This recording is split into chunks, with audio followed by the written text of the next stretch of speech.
The first Anzac Day commemorations are underway, with a memorial service being held in Sydney to honour the fallen soldiers of the Kokoda Trek.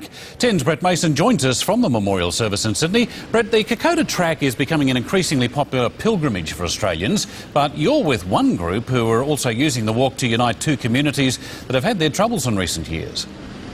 That's right, Ron, as hundreds gather here at Concord to remember the fallen veterans on one of Australia's bloodiest battlefields, the Kokoda Trek.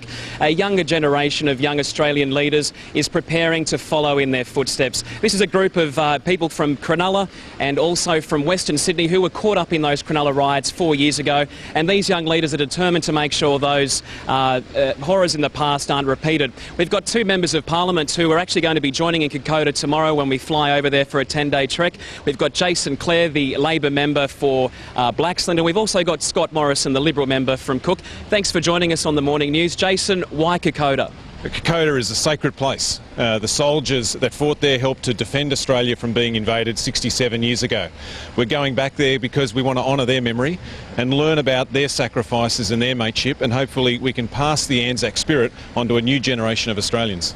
And Scott's 3 months of preparations gone into this. It's also about these guys making sure that we bring two communities closer together. Well, that's right. I mean, it is a very arduous trek, this, and so there's been a lot of preparations going to this, medical clearances, 3 months of walking up sandhills and mountains and various other places. So everyone's here is looking pretty ready, aren't you guys? And but it is about bringing two communities together, and we've just been getting to know each other over the last month or so, and I think we're going to have a wonderful time on the trek, a life-changing experience, and it's about investing back in our communities with these great young leaders. That's what it's all about. And of course, supporting Legacy, and legacy.com.au. Go there, and if you want to support the trek and what we're doing, then support Legacy. Please do. Now, Jason, let's talk about Cronulla. It had an impact on both of your electorates, and it's actually brought you guys quite close together. People sometimes think that politicians can't be friends, but I guess you've proved them wrong. Absolutely, and you know, we're going to have a skirmish always about different political issues, but we believe in these things, like Kokoda, are bigger than politics. If we can be mates, then so can people from different communities and different religions and different backgrounds. That's why we're going to Kokoda together. We hope that when we come back, we're going to be an indivisible unit. That's right.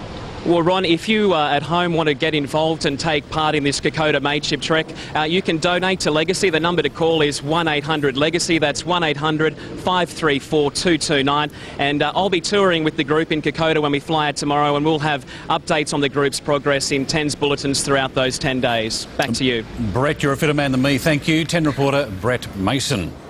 One of the world's most notorious criminals could soon be released from jail.